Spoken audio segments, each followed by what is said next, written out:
si pelaku ini, dia ini babu gitu loh. Lu nggak mau, gua bayar kok.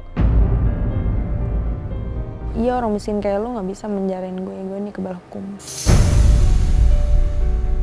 Buat teman-teman, buat netizen jangan nyerang ke toko rotinya. Kasihan kalau misalkan sampai toko rotinya tutup, nanti karyawan yang lain tuh kerja di mana gitu.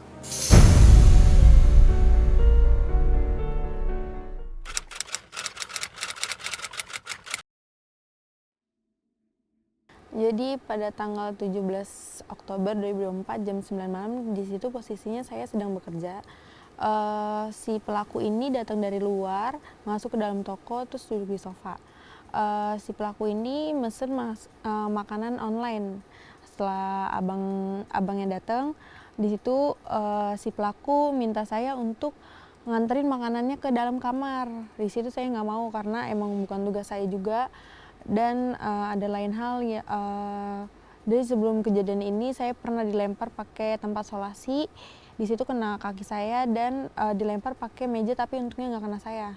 Terus juga dia ngatain orang miskin kayak lu mana bisa masukin gue ke penjara, gue nih kebal hukum. Di situ saya mau resign tapi ditahan oleh adiknya si pelaku. Akhirnya kita sepakat untuk bikin perjanjian kalau kita nggak bakal mau nganterin makanan si pelaku lagi ke kamarnya. Di situ disetujui, akhirnya kita kerja seperti biasa lagi. Dan pada tanggal 17 itu saya akhirnya kan abang-abangnya udah datang nih, abang-abang yang nganterin makanannya. Akhirnya di situ saya nolak. Mungkin dia kesel karena saya nggak ngelakuin perintah dia. Akhirnya dia ngelempar saya pakai patung, ngelempar saya pakai bangku, ngelempar saya pakai mesin edisi BCA. Di situ saya ditarik sama bapaknya pelaku untuk pulang dan lapor polisi. Tapi HP saya sama tas saya masih ketinggalan di dalam. Akhirnya saya ambil lagi. Pas saya pengen ambil lagi, saya malah dilemparin lagi pakai bangku dan lain-lain. Terus akhirnya saya kabur ke belakang ke tempat banyak oven gitu. Saya tuh nggak bisa kemana-mana di situ. Akhirnya saya di situ dilemparin lagi dan endingnya saya dilempar pakai loyang, terus kena kepala sini sampai berdarah. Terus pas udah berdarah, tadi saya nggak tahu kalau itu berdarah, tapi saya udah begini-gini. Terus akhirnya si pelaku masuk ke dalam, baru saya bisa kabur keluar toko.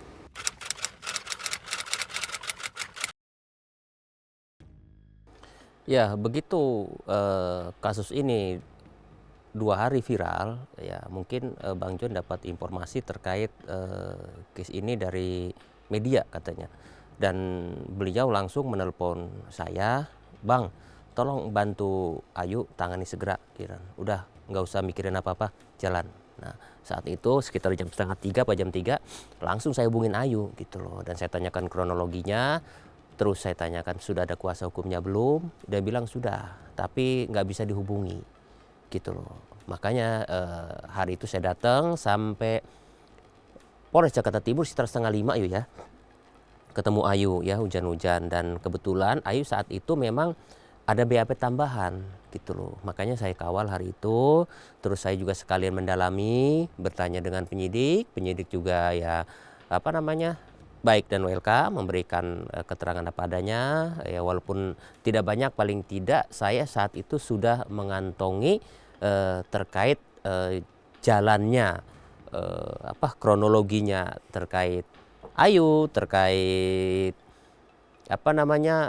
prosesnya juga gitu loh, seperti itu gitu loh. Jadi ya saat itu juga saya berpesan, saya bilang kalau case seperti ini harusnya ini sudah dilakukan penahanan, saya bilang, karena bagaimanapun juga ini adalah perempuan yang pada saat pelaporan itu dalam keadaan luka seperti itu gitu loh.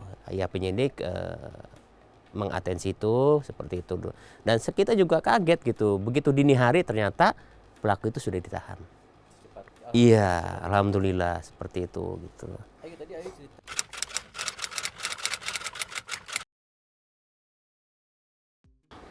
Di situ teman saya nggak bisa ngebela saya, nggak bisa misahin saya karena mungkin teman saya juga takut. Apalagi kan ngelihat kayak gitu pertama kali di tempat kerja kan pasti punya rasa takut. Iya, makanya di situ paling dari keluarga korban yang keluarga pelaku yang misahin. Tapi emang kan di video tuh ditarik juga kan ibunya, jadi ya nggak bisa misahin. Dia ngomong ngomong lu sekali lagi nggak nantangin gue, katanya gitu. Padahal kan pas dia ngomong kayak gitu saya ngomong saya nggak nantangin dia, Bu. Saya benar, saya nggak nantangin dia. Tapi dia pas saya ngomong kayak itu dia ngamuk, langsung ngamuk parah.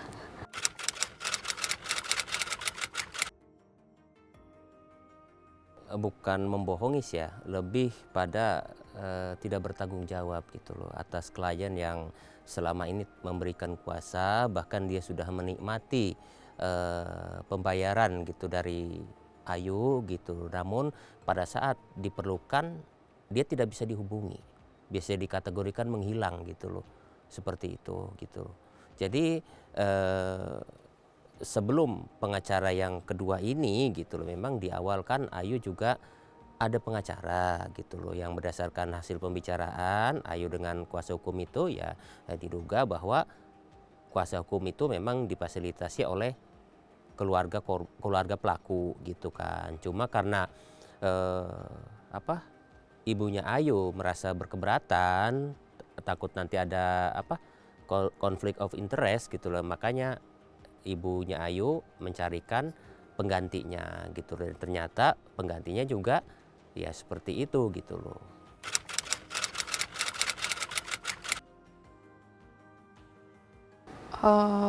Yang saya tahu sih dia hanya kalau di tempat kerja yang saya kan itu pusat ya, jadi dia di situ cuman anak dari bos toko roti tersebut. Tapi kalau yang di Kelapa Gading dia yang ngurus. Iya, orang miskin kayak lu nggak bisa menjarain gue nih kebal hukum. Sakit hati, tersinggung nggak bilang itu? Sakit hati orang saya sampai nangis.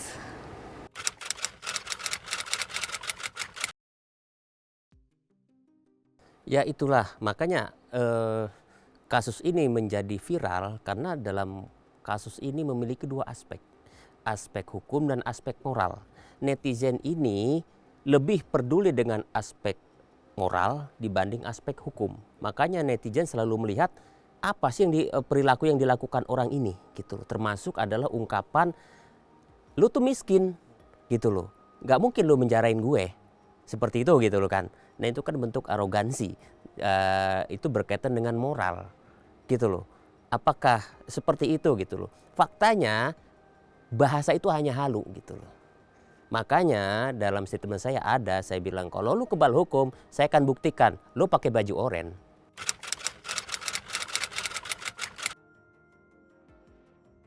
Ya itu kalau menurut saya bagian dari pembelaan. Ya itu merupakan bagian pembelaan, ya silahkan saja, sah-sah saja. Mungkin saat ini memang pembelaan itu diperuntukkan buat menghalau gencarnya bulian netizen di publik itu. Tapi itu selayaknya silahkan dibuktikan di pengadilan. Seperti itu gitu loh. Cuma kita mencerna apakah iya gitu loh orang keterbelakangan mental bisa mengelola toko, bisa melakukan hal-hal layaknya orang normal gitu kan, itu kan sepertinya tidak masuk akal kalau menurut saya gitu. Dan jangan coba-coba gitu mengelabui ini untuk istilahnya agar masalah ini selesai gitu. Selama ini kita dalam laporan tidak ada tuntutan. Ya, laporan itu berdasarkan di laporan itu tertuang pasal 351 yang ancamannya 5 tahun penjara. Makanya kalau ada desas-desus yang mengatakan Ayu memeras akan saya cari dan bisa saya laporkan. Karena itu bentuk fitnah dan pencemaran. Seperti itu. Sejauh ini Ayu tidak pernah mengungkapkan, bahkan gajinya Ayu Oktober belum dibayarkan. Gitu 1 bulan. Oh iya, artinya saya nilai termasuk bos pemilik toko juga tidak bertanggung jawab karena sejak kejadian itu tidak ada gitu loh, istilahnya memberikan Ayu apa gitu untuk berobat dan tidak ada sentuhan-sentuhan itu gitu loh, terkesan membiarkan bahkan gajinya nggak dibayar, itu kan bisa dibilang kan tidak pantas. Kalau memang Ayu itu di situ sebagai sebagai karyawan dan jobnya itu adalah kasir gitu loh, main jobnya adalah kasir, tidak siapapun berhak mengatur-ngatur, menyuruh-nyuruh untuk hal-hal lain itu loh. Kalau memang toko ini sesuai dengan aturan-aturan yang ada, hanya ini yang kita lihat gitu loh dari pandangan oknum keluarga ini gitu, si pelaku ini dia ini babu gitu loh. Tahu dong, kalau babu ya bisa boleh apa-apain dong, ya nyemir sepatu juga boleh dong. Dia harus mau. Nah itulah dinamika pandangan itulah yang membuat arogansi orang itu timbul gitu loh. Lu nggak mau, gua bayar kok gitu. Lu kerja di sini, itu kan pemahaman-pemahaman yang harus dieliminir gitu loh. Dan ini juga saya minta Kementerian Tenaga Kerja juga harusnya ikut tangan gitu, di Snaker juga gitu, turun tangan gitu lah. Apalagi gaji itu di bawah UMR 2.100.000. Bisa aja kita lakukan ataupun kita perkarakan karena berdasarkan peraturan Kementerian Tenaga Kerja gitu loh. Kalau apabila tidak membayar sesuai UMR itu bisa saja dipidana. Seperti itu gitu.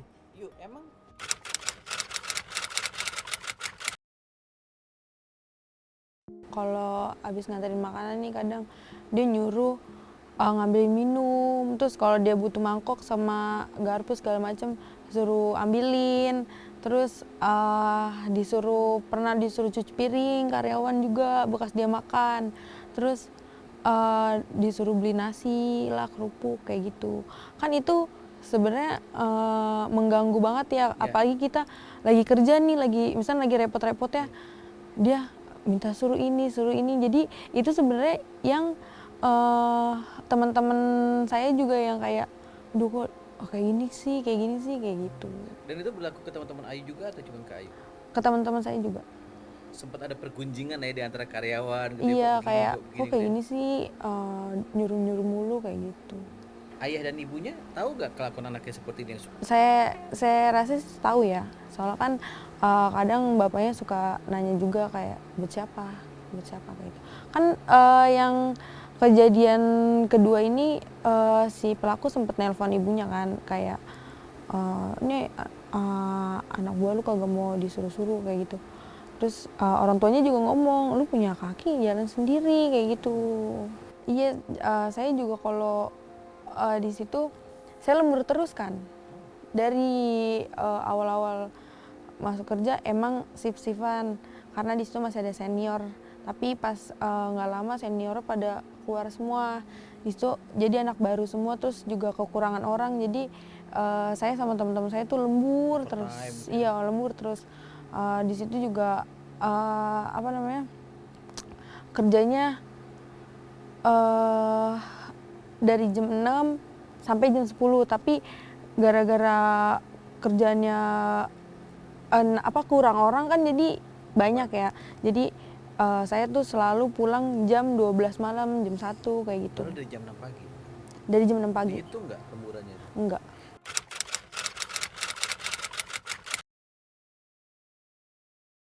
Ya, kita mengawal proses di kepolisian pastinya ya. Seperti itu gitu. Selain juga membantu Ayu untuk pemulihan secara fisik dan mental. Iya, mental yang paling penting kan gitu, karena dia masih terkiatan ketakut dan trauma seperti itu gitu. Jadi ya semoga saja dan kita percaya pihak kepolisian khususnya Polres Jakarta Timur akan melakukan ini dengan secara profesional dan memberikan keadilan bagi Ayu. Sebenarnya no viral no justice itu menurut saya itu sesuatu ibaratnya obat gitu loh. Taruhlah itu merek obat gitu loh. Dan itu diberikan kepada label itu diberikan kepada institusi tertentu seperti kepolisian gitu loh. Sebenarnya sangat bagus gitu loh, ya enggak? Karena tidak semuanya juga di kepolisian kan istilahnya apa namanya, karena pekerjaan banyak gitu kan nggak fokus gitu. Oke, dengan Noviron Justice itu diingatkan gitu loh. Jadi terkait Ayu ini sebenarnya proses itu wajar-wajar saja, normatif saja gitu loh. Karena kesalahan teknis itu letaknya pada awal laporan. Karena Ayu tidak menyertakan video yang memang apa namanya, bukti kunci gitu loh untuk melakukan langkah selanjutnya bagi pihak kepolisian. Jadi Ayu itu hanya memberikan bukti baju yang berdarah gitu, dengan ini yang luka, terus saksi dari pihak, ada 2 saksi, temannya sama keluarganya dari pelaku, seperti itu gitu. Sedangkan saksi dari temannya apa namanya, Ayu ini sampai saat ini diundang nggak pernah datang gitu loh, dan tempatnya itu dicari juga belum ketemu gitu loh. Jadi itulah yang salah satunya yang membuat proses ini jadi Proses di awal tadi iya seperti itu. Mungkin case-nya akan berbeda kalau Ayu saat itu juga memberikan video itu gitu. ya, karena mungkin waktu itu pendampingannya kurang pas kali ya Bang. Ya betul, karena dia juga kan itu dengan sendirinya loh sampai subuh seperti itu kan.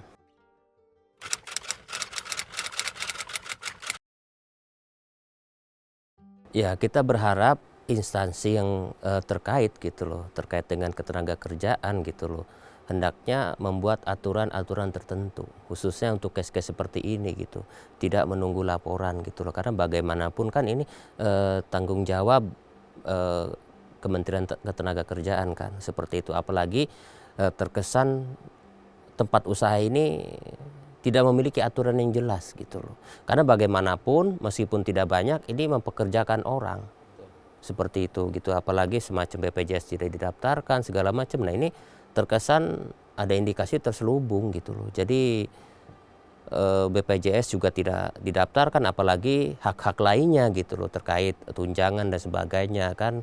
Nah inilah yang menjadi rancu gitu loh.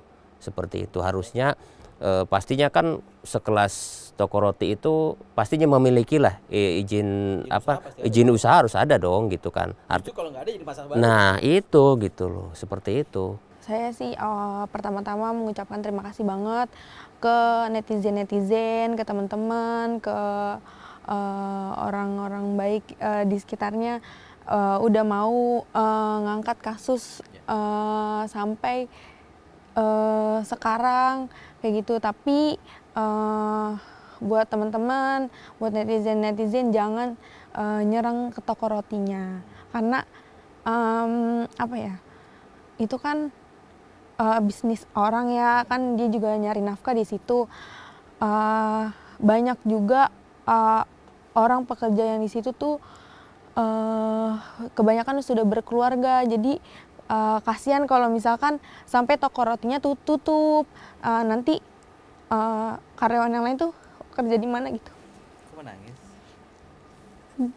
Sedih aja kayak kalau mikirin di sana tuh apa, kalau apalagi kan anak-anak sana kan rantau semua ya, jadi kayak sedih aja. Karena kan saya juga pernah kerja di situ kan, apa, cari duit di situ juga. Jadi jangan sampai nyerang toko rotinya gitu, biar fokus aja ke si pelakunya ini, jangan sampai toko rotinya diserang, kasihan yang kerja di situ.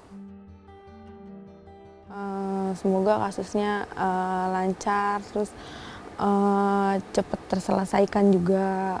Cuman bisa ngucapin terima kasih kepada Bang John juga udah mengirimkan tim hukumnya untuk ngebantu kasus ini sampai tuntas. Saya juga dikasih pekerjaan di perusahaannya, dikasih beasiswa untuk kuliah di universitas terbaik di Jakarta juga.